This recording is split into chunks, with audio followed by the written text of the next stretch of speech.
ഉസ്താദുമാരൊക്കെ ഉണ്ട്. അവിടുന്ന് സഖാഫി ബിരുദം എടുത്തു ഒരാൾ. അതല്ലെങ്കിൽ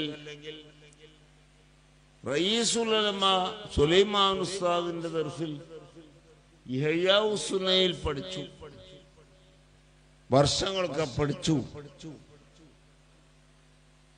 അവിടുന്ന് അഹ്സനെ ബിരുദം എടുത്തു. എന്നിട്ട് അവൻ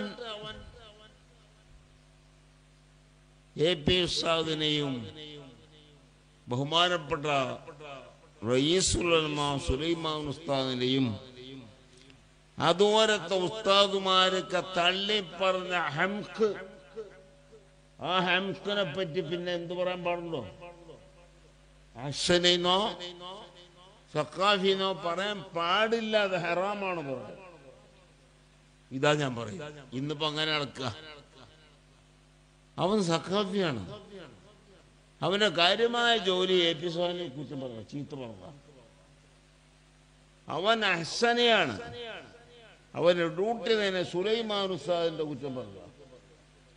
ഇങ്ങനത്തെ ഹംക്ക്, പച്ച ഹംക്ക്, ഇവൻ എങ്ങനെയാണ് അഹ്സനാകുക? അതല്ലെങ്കിൽ അവനെങ്ങനെ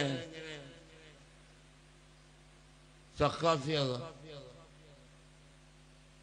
ഇത് ഞാൻ വെറുതെ പറയുന്നതല്ല, ഇത് വലിയൊരു സംഗതിയാണ്. നമ്മുടെ മനസ്സിനെ അങ്ങേയറ്റം വേദനിപ്പിച്ചു കളയില്ലേ? ഇങ്ങനത്തെ പറ്റി അത് പറയൽ പാടില്ല, തെറ്റാണെന്ന് ഞാൻ പറയുന്നത്. ഞാൻ വെറുതെ പറയല്ല, ഉലമാ മുഴുവൻ പറഞ്ഞതാ. ബഹുമാനപ്പെട്ട റയീസുൽ ഉലമ പറഞ്ഞു, ഇതുപോലെ ഒരു പരിപാടിയിൽ ഞാൻ സമസ്തയുടെ പ്രസിഡന്റാണ്. ആ സമസ്തയുടെ ജനറൽ സെക്രട്ടറിയാണ് ബഹുമാനപ്പെട്ട സുൽത്താൻ കാന്തപുരം ഉസ്താദ്.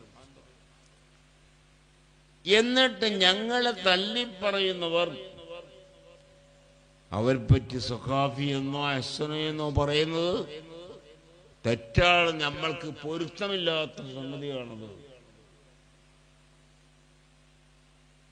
എത്ര വലിയൊരു വാക്കാണ്! ഞാനത് കേട്ടപ്പോൾ എൻ്റെ കണ്ണിൽ നിന്ന് ഓർക്കാതെ കണ്ണുനീര് വന്നു. പ്രയാസത്തൊന്നില്ല പറയുന്നത്.